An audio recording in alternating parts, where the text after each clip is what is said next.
Hello friends, स्वागत है आप सभी का लक्ष्य वेदांता में। तो आज हम इंजीनियरिंग मैकेनिक्स की इम्पोर्टेंट एमसीक्यूज़ की सीरीज का पार्ट 1 जो है डिस्कस करेंगे। और पहले मैं जो था थ्योरी पढ़ा रहा था, उसके बाद एमसीक्यूज़ करा रहा था, तो उसमें टाइम बहुत कंज्यूम हो रहा था और थ्योरी के टाइम पे इंटरेस्ट भी नहीं आ रहा था। तो अब मैं इम्पोर्टेंट एमसीक्यूज़ जो आपको कराऊंगा, तो उसके साथ साथ उसके रिलेटेड थ्योरी जो है वो कंप्लीट कराता चलूँगा, और जितना भी एमसीक्यूज़ को जो है एक्सप्लेन करना उचित रहेगा वो मैं करूँगा। चलिए स्टार्ट करते हैं। ये कह रहा है कि वेलोसिटी रेशियो क्या होगा अगर कोई वस्तु जो है वो इंक्लाइंड प्लेन पे रखी हुई है, जो कि इंक्लाइंड है थीटा एंगल हॉरिजॉन्टल के साथ, ठीक है, और इसे एक वर्टिकल एफर्ट द्वारा ऊपर की ओर खींचा जा रहा है। तो वेलोसिटी रेशियो क्या होगा? तो वेलोसिटी रेशियो हमारा होता है ऐसे, इस केस में साइन थीटा, इसका साइन कंपोनेंट, ठीक है। The range of projectile on a downward inclined plane, ये कह रहा है कि डाउनवर्ड इंक्लाइंड प्लेन पे और अपवर्ड इंक्लाइंड प्लेन में किसमें जो है रेंज ज़्यादा होगी प्रोजेक्टाइल की, अगर वेलोसिटी सेम है और एंगल ऑफ प्रोजेक्शन सेम है। तो ये कह रहा है कि डाउनवर्ड इंक्लाइंड प्लेन पे रेंज ज़्यादा होगी या अपवर्ड इंक्लाइंड प्लेन पे। तो डाउनवर्ड पे ज़्यादा होती है और इंक्लाइंड और अपवर्ड इंक्लाइंड पे कम होती है। तो डाउनवर्ड इंक्लाइंड पे ज़्यादा होगी, ठीक है। ये कह रहा है कि एक स्मूथ सिलेंडर जो है, जो एक कॉन्वेक्स सरफेस पे रखा हुआ है, तो इसमें ये कौन से इक्विलिब्रियम में होगा? तो ये होगा अनस्टेबल इक्विलिब्रियम में, ठीक है। अगर ये कॉनकेव सरफेस पे होता तो ये होता है स्टेबल इक्विलिब्रियम पे, और अगर ये प्लेन सरफेस पे होता तो ये होता न्यूट्रल इक्विलिब्रियम में, ठीक है। स्टेबल इक्विलिब्रियम में ये होता है कि अपनी वापस ये अपनी प्रारंभिक अवस्था में आ जाता है, अनस्टेबल में ये अपनी प्रारंभिक अवस्था में नहीं आता है लौट के। न्यूट्रल में ये प्रारंभिक अवस्था में तो आता है, लेकिन जिस पोजीशन में पहले होगा उस पोजीशन में नहीं रहेगा।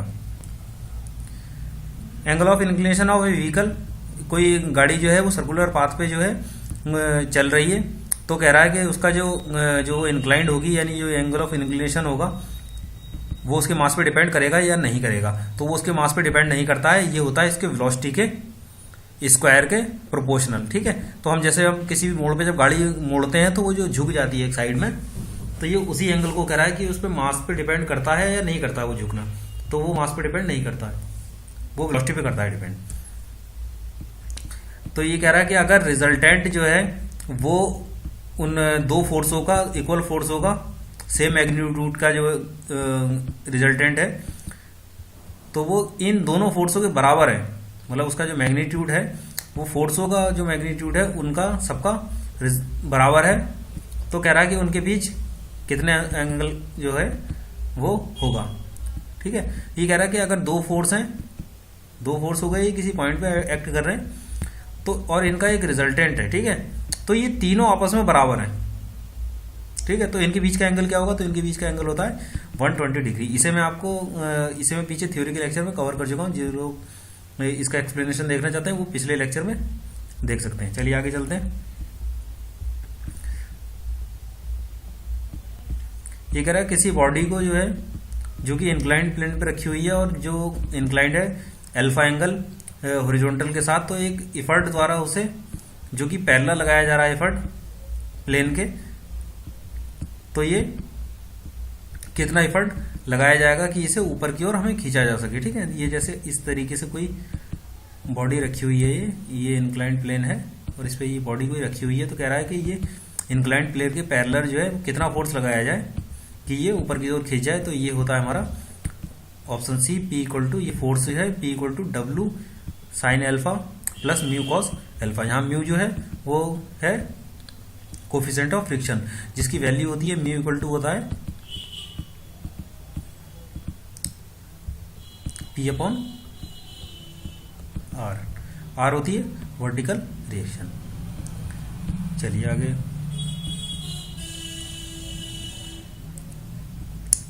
ये दोबारा वही क्वेश्चन आ गया कि कॉन्वेक्स सरफेस पे अगर कोई वस्तु रखी हुई है तो उसमें कौन से स्टेबल इक्विलिब्रियम में होगी? तो वो होगी अनस्टेबल इक्विलिब्रियम में। आगे कह रहा है movement of inertia of a circular section about it axis perpendicular to the section, ठीक है। तो ये कोई सर्कुलर सेक्शन है, ठीक है, ये इसका सेंटर है, तो ये कोई इसके सेक्शन के परपेंडिकुलर कोई लाइन आ रही है, तो कह रहा है कि इसके अबाउट इसका मूवमेंट ऑफ इनर्शिया क्या होगा? तो इसका मूवमेंट ऑफ इनर्शिया होता है 5/32 d⁴।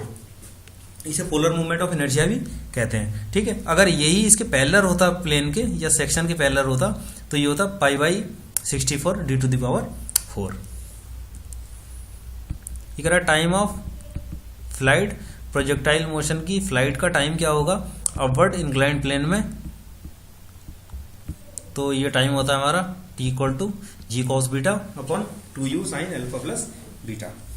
ठीक है, तो कह रहा है कि एंगुलर एक्सेलरेशन की यूनिट क्या होती है, एंगुलर एक्सेलरेशन की यूनिट होती है रेडियन पर सेकंड स्क्वायर, और लीनियर एक्सेलरेशन की यूनिट होती है मीटर पर second square. Movement of inertia of triangle section, कोई एक ट्राइंगल सेक्शन है,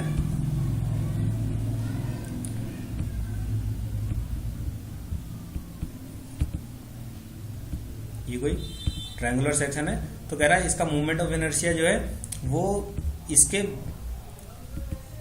सेंटर ऑफ ग्रेविटी से कोई लाइन जा रही है किसके पैरेलल है, जो कि बेस के पैरेलल है। यानी अगर इसका सेंटर ऑफ ग्रेविटी अगर ये है तो ये लाइन जो है जो इसके बेस के पैरेलल है, तो इसके अबाउट इसका मूवमेंट ऑफ इनर्शिया क्या होगा। तो इसका मूवमेंट ऑफ इनर्शिया इसके अबाउट होगा bh³/36। ठीक है, और बेस के अबाउट होगा bh³/12। आगे ये कह रहा है कि इसमें से जो है लीनियर मोशन की कौन सी इक्वेशन है। ठीक है, तो v = u + at, ये भी लीनियर मोशन की इक्वेशन है। s = ut + ½ at², ये भी लीनियर मोशन की इक्वेशन है। v² = u² + 2as, ये भी लीनियर मोशन की इक्वेशन है। ये लीनियर मोशन की इक्वेशन है तीनों, और इन्हें जो है Newton equation of linear motion भी कहते हैं। ठीक है, तो इसमें आगे हमारा ये ऑल ऑफ दीज। आगे चलिए, आगे चलते हैं। कह रहा है कि ये अगर किसी पॉइंट पे जो है वो फोर्स जो है एक्ट कर रहे हैं, तो उनके रिजल्टेंट जो है वो कितना एंगल बनाएगा। ठीक है, तो ये एंगल बना रहा है हमारा tan θ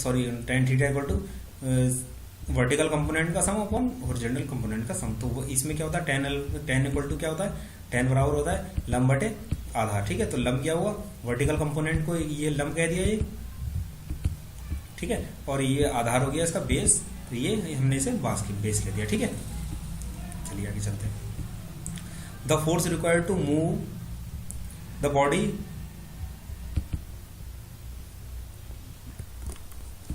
इसमें कह रहा है कि किसी बॉडी को हमें किसी इंक्लाइंड प्लेन से ऊपर की तरफ मूव कराना है, तो उसका जो एंगल ऑफ रिपोज होगा। ठीक है, जो ये एंगल ऑफ इंक्लिनेशन को एंगल ऑफ रिपोज भी कहते हैं। जो एंगल ऑफ इंक्लिनेशन होगा ये फ्रिक्शन एंगल से इसका क्या संबंध होगा कि तब की हमारा एफर्ट मिनिमम लगे, तो ये इसके बराबर होगा, तो हमारा एफर्ट जो है मिनिमम लगेगा।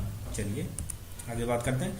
ये हमारा पहले डिस्कस कर चुके हैं। v = u + at और s = ut + ½ at² और v² = u² + 2as। तो ये तीनों लीनियर मोशन की इक्वेशन है। ठीक है, आगे चलिए बात करते हैं। और अब ये वही क्वेश्चन आ गया कि किस में होगा, जब इसके इक्वल होगा तब मिनिमम जो है हमारा एफर्ट लगाया जाएगा किसी इंक्लाइंड प्लेन पे। चलिए आगे, the total time taken by projectile to reach maximum height and return back to the ground is known as time of flight. बिल्कुल सही है कि ये हमने कोई प्रोजेक्टाइल, ये एक बेस है, यहाँ से कोई चीज हमने फेंकी और ये वापस जो है इसी बेस पे आगे जाके कहीं लौट के आ गई है। ठीक है, तो ये जितना इसने टाइम लगा इसे यहाँ तक पहुंचने में, वापस बेस से टकराने में, तो इसे हम कहते हैं टाइम ऑफ फ्लाइट। तो बिल्कुल सही आंसर है। ये देखिए, the frequency of oscillation of A torsional pendulum. Torsional pendulum की जो है वो आवृत्ति क्या होती है, फ्रीक्वेंसी क्या होती है, तो फ्रीक्वेंसी होती है r/2π के g/L। इसमें देखिए ध्यान रखिए कि जहां अब इसमें हम एलिमिनेशन ट्रिक भी लगा सकते हैं जब हम क्वेश्चन में कंफ्यूज हो। तो जो हमारा टाइम होता है, यानी आवर्तकाल जैसे हिंदी में कहते हैं टाइम पीरियड, तो टाइम पीरियड में जो होता है वो 2π ऊपर आता है। ठीक है, और रूट के अंदर L ऊपर आता है, L/g होता है। ठीक है, तो टाइम जो होता है, टाइम में 2π ऊपर आता है और L अंदर आता है L/g। ठीक है, और जो ये हमारी फ्रीक्वेंसी होती है इसमें 2π नीचे आता है और ऊपर आता है g और नीचे आता है L, g/L।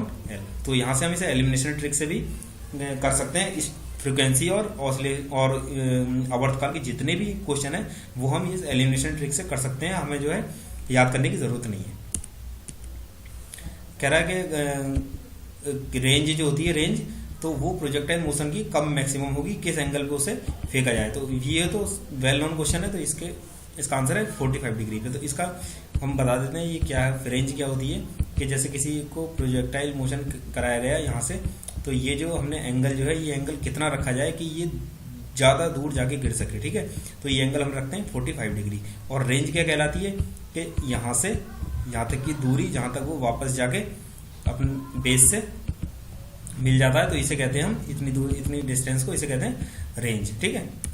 आगे बात करते हैं mechanical advantage of lifting machine, किसका रेशियो होता है लिफ्टिंग मशीन का। मैकेनिकल एडवांटेज जो है किसका रेशियो होता है, distance moved by effort arm to the distance moved by load, ठीक है, बिल्कुल सही है। Load lifted to the effort applied, कितना लोड हमने लिफ्ट किया और कितना हमने इफर्ट अप्लाइड किया, बिल्कुल सही है। आउटपुट अपॉन इनपुट, कितना हमें आउटपुट मिला और कितना हमने इनपुट दिया, ये भी सही है। तो इसका आंसर होगा ऑल ऑफ दीज। चलिए आगे चलते हैं। A body will begin to move down on a inclined plane if angle of inclination of plane is angle of friction. मतलब ये कह रहा है कि कोई बॉडी अगर ये इंक्लाइंड प्लेन पे रखी हुई है तो एंगल ऑफ ये रिपोज हो, मतलब एंगल ऑफ इंक्लिनेशन और ये एंगल ऑफ फ्रिक्शन में क्या संबंध होना चाहिए। तो ये एंगल ऑफ फ्रिक्शन से अगर थोड़ी सी भी ज्यादा होगी तो वो बॉडी नीचे अपने आप फिसलने लगेगी, ठीक है, greater than angle of friction, ठीक है। आगे चलिए। Static friction is always dynamic friction. जो स्टैटिक फ्रिक्शन होता है वो डायनेमिक फ्रिक्शन की तुलना में कितना होता है, स्टैटिक फ्रिक्शन हमेशा ज्यादा होता है डायनेमिक फ्रिक्शन की तुलना में, ठीक है। डायनेमिक जितनी वो गति पकड़ लेती है कोई भी वस्तु जब मूव करने लगती है तो उसका फ्रिक्शन जो है कम हो जाता है, तो स्टैटिक फ्रिक्शन ज्यादा होता है डायनेमिक फ्रिक्शन से। The bodies which rebound after impact is called elastic bodies. Rebound का मतलब ये है कि अगर हमने किसी वस्तु को यहाँ से फेंका यहाँ पे, ठीक है, और वो वापस लौट के इतनी ही यहीं तक आ गई, तो इसे कहते हैं रिबाउंड, ठीक है। तो अगर कोई फुल्ली इलास्टिक बॉडी है तो वो जो है रिबाउंड करेगी। आगे देखिए, ये कह रहा है कि मैक्सिमम फ्रिक्शनल फोर्स जो है कि जबकि जो बॉडी जो है अपना मूव करना स्टार्ट करती है, ठीक है, तो उस टाइम उस फ्रिक्शन को क्या कहते हैं, उसे कहते हैं लिमिटिंग फ्रिक्शन, ठीक है। लिमिटिंग फ्रिक्शन से पहले का फ्रिक्शन स्टैटिक फ्रिक्शन कहता है और लिमिटिंग फ्रिक्शन के बाद का फ्रिक्शन जब बॉडी पूरी तरह मूव करने लगती है तो उसे कहते हैं डायनेमिक फ्रिक्शन, ठीक है। आगे चलते हैं। The body which rebound after impact is called elastic body, ठीक है, इलास्टिक बॉडी कहलाती है जो रिबाउंड हो जाती है। आगे चलिए। Centre of gravity of equilateral triangle. Equilateral triangle की सेंटर ऑफ ग्रेविटी कितने पे होती है, तो सेंटर ऑफ ग्रेविटी होती है ए होती है इक्विलेटरल ट्राइंगल की साइड, तो A/2√3।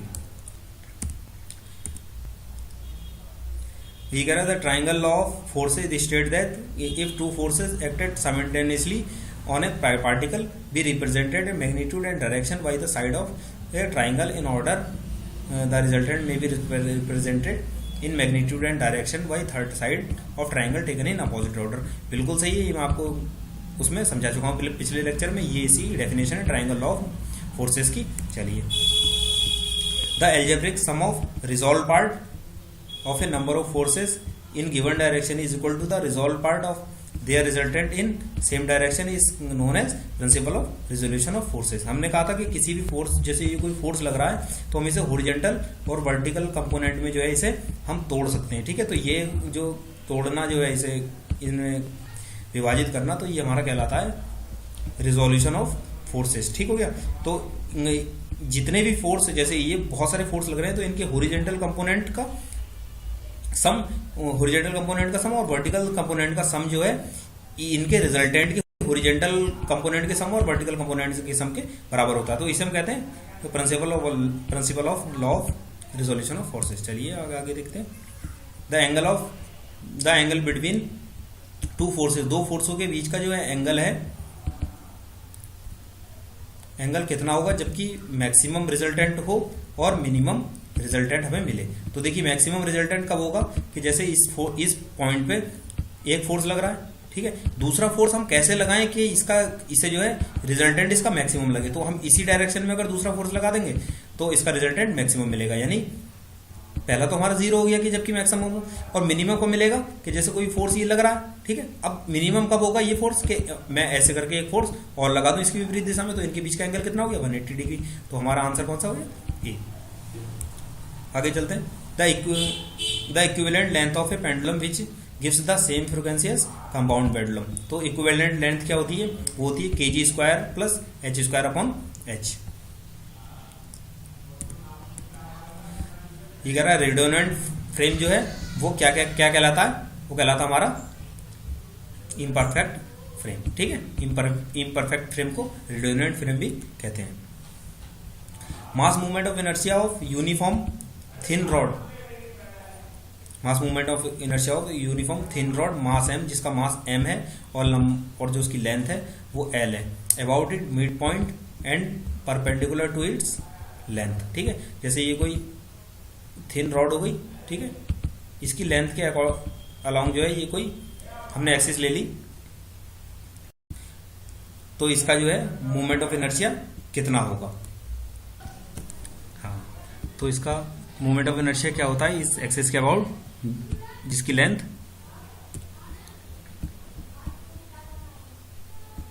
इस एक्सिस के अबाउट इसका मूवमेंट ऑफ इनर्शिया होता है हमारा 1/12 ml स्क्वायर, ठीक है, 1/12 ml स्क्वायर। अगर मैं इस एक्सिस के अबाउट इसका मूवमेंट ऑफ इनर्शिया लूंगा तो ये होगा 1/3 ml स्क्वायर, जहां पे इसका मास m है और l जो है इसकी लेंथ है। आगे चलते हैं।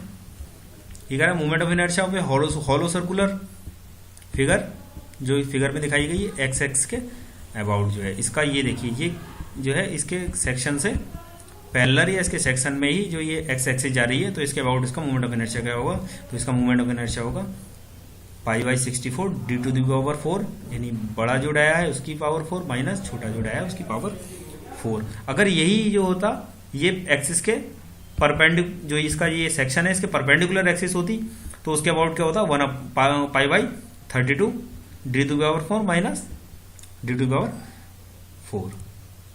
चलिए आगे देखते हैं। The resultant of forces is single force which produce the same effect as produced by all the given forces acting on a body, ठीक है, बिल्कुल सही बात है। तो ये रिजल्टेंट फोर्स जो है एक सिंगल फोर्स होता है जो कि उस पर काम करने वाले सारे फोर्सों का के बराबर इफेक्ट बना सकता है उसके ऊपर, तो बिल्कुल सही है, ये आंसर होगा हमारा ए, ठीक है। The force which acts along the radius of a circle and directed away from the centre, ठीक है, इज कॉल्ड सेंट्रीफ्यूगल फोर्स, ठीक है। ये कह रहा है कि अब किसी भी कोई भी बॉडी जो है वो किसी भी सर्कुलर पाथ पे अगर मूव कर रही है तो जो फोर्स उसके सेंटर से बाहर की तरफ लगता है तो उसे क्या कहते हैं, उसे कहते हैं सेंट्रीफ्यूगल फोर्स। तो ये कह रहा है बिल्कुल सही है, यही ये कह रहा है सेंट्रीफ्यूगल फोर्स। आगे चलिए।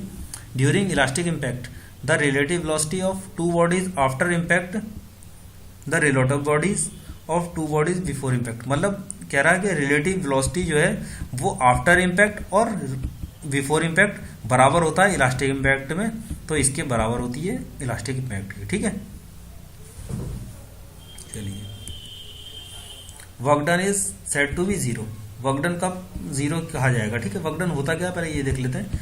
वर्क डन होता है फोर्स इंटू फोर्स हो गया, फोर्स इंटू डिस्प्लेसमेंट, ठीक। तो ये कब कब जीरो हो सकता है, जबकि फोर्स जीरो हो या डिस्प्लेसमेंट जीरो हो या ये दोनों जीरो हो। तो कह रहा है कि some force acts on a body but displacement is zero, अगर डिस्प्लेसमेंट इज जीरो होगा तो वर्क डन अपने आप जीरो हो जाएगा। No force act on a body और सम डिस्प्लेसमेंट, अगर कोई फोर्स एक्ट नहीं कर रहा और सम डिस्प्लेसमेंट हो रहा है तो यानी फोर्स जीरो, तो ये पूरा वर्क जीरो हो जाएगा। सी कह रहा है आइदर ए और बी, तो बिल्कुल सही बात है, सी जो है आंसर करेक्ट है। ये कह रहा है 1 वाट इज इक्वल टू कितना होता है, 1 वाट किसके बराबर होता है, 1 वाट होता है 1 जूल पर सेकंड, ठीक है। 1 जूल कार्य अगर 1 सेकंड में किया जाएगा तो उसे कहते हैं 1 वाट, ठीक है। 1 वाट जो है उसे कहते हैं, और वाट क्या होता है, वाट होता है शक्ति यानी पावर की यूनिट, यानी पावर का मात्रक जो होता है वो वाट होता है। ये कह रहा है two like parallel forces, like parallel forces का मतलब ये होता है कि जो एक ही दिशा में लग रहे हैं, acting at a distance of 24 metre apart, their resultant is 20 newton, उसका रिजल्टेंट जो है 20 न्यूटन है।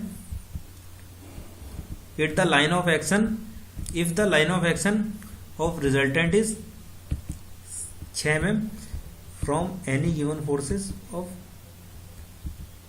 The two forces are. तो दो फोर्स क्या हैं, तो देखिए अब हम आगे देखते हैं।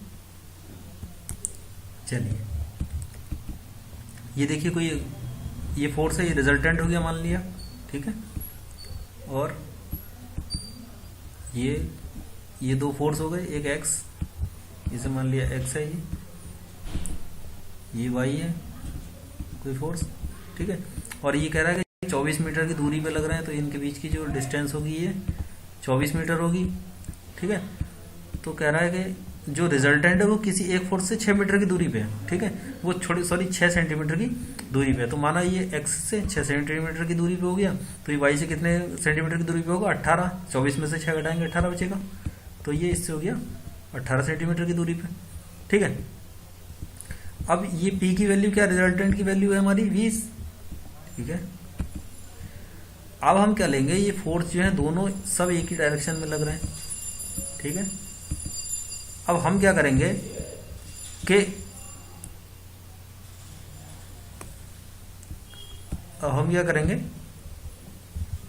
इस पॉइंट के अबाउट, जहां से ये रिजल्टेंट लग रहा है, इस पॉइंट के अबाउट जो है मूवमेंट ले लेंगे, ठीक है।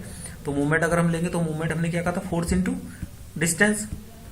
फोर्स कितना लग रहा है एक्स, डिस्टेंस कितनी है 6, तो राइट साइड के और लेफ्ट साइड के जो मूवमेंट होते हैं वो दोनों बराबर होते हैं, तो 6x इक्वल टू 18y, ठीक है, तो x इक्वल टू 3y हो गया, ठीक है। और हम देख रहे हैं कि दोनों का रिजल्टेंट कितना है 20 है, तो x plus y equal to 20 और x इक्वल टू 3y। तो इस तरह से हम सॉल्व करने के बाद हमारा आएगा आंसर ए, ठीक है। तो आप सॉल्व कर लीजिएगा, और अगर ना आए तो मुझसे कमेंट बॉक्स में आप पूछ सकते हैं, मैं आपको पूरा क्लियर करके बता दूंगा। अब कह रहा है कि अगर दो बॉडी जो है जिनका मास m1 और m2 है, और जिसमें से कंडीशन दी है कि m1 जो है m2 से ज़्यादा है, ठीक है, और इनकी काइनेटिक एनर्जी जो है वो बराबर है, तो momentum of body having m1 is momentum having body m2, मतलब m2 का जो मोमेंटम है m1 का मोमेंटम m2 के मोमेंटम के रिस्पेक्ट में क्या होगा, कम होगा या ज़्यादा होगा। तो देखिए काइनेटिक एनर्जी की फॉर्मूला होता है हाफ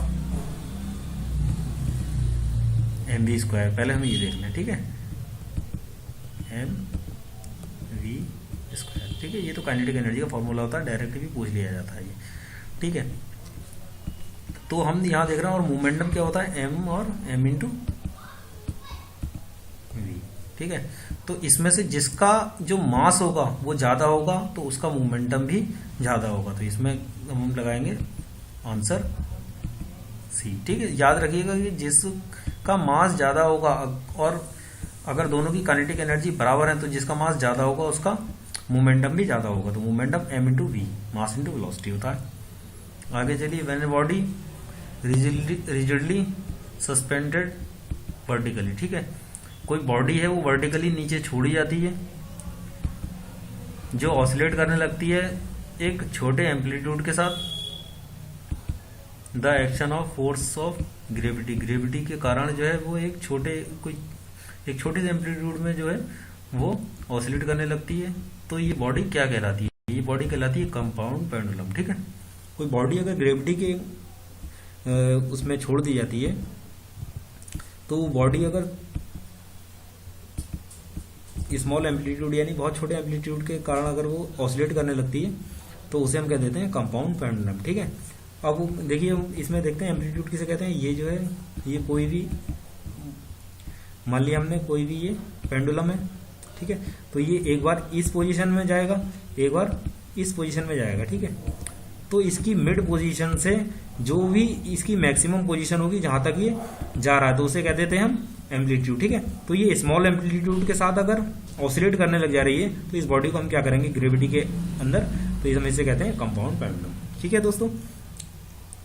तो अगर आपको मेरी वीडियो पसंद आई है तो मेरा चैनल सब्सक्राइब करना बिल्कुल ना भूलें, और मैं इतने आपको एमसीक्यूज कराऊंगा कि आपका जो है उससे काम हो जाएगा। आप अगर उसके अलावा कुछ भी ना करके जाएं तो आप अपना जो है अच्छा पेपर करके आएंगे। ठीक है, बशर्ते आप जो है मेरे वीडियोस जो है लगातार देखते रहें और मुझसे जुड़े रहें। अगर ये क्वेश्चन जो है आप एक बार और वीडियो देख लेते हैं तो ये क्वेश्चन आपको दोबारा रिवीजन करने की ज़रूरत बिल्कुल नहीं पड़ेगी।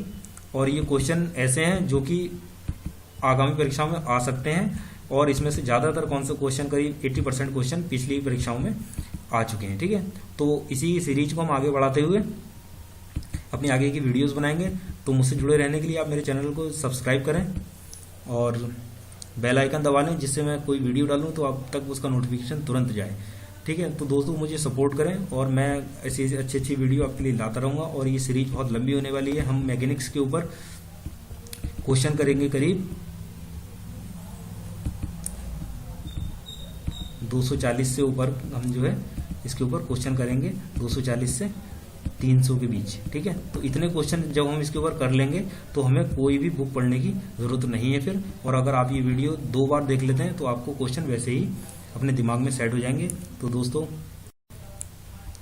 थैंक यू, और मिलते हैं अगली वीडियो में हमारे कुछ अच्छे और इम्पोर्टेंट MCQs के साथ। तब तक के लिए बाय, टेक केयर।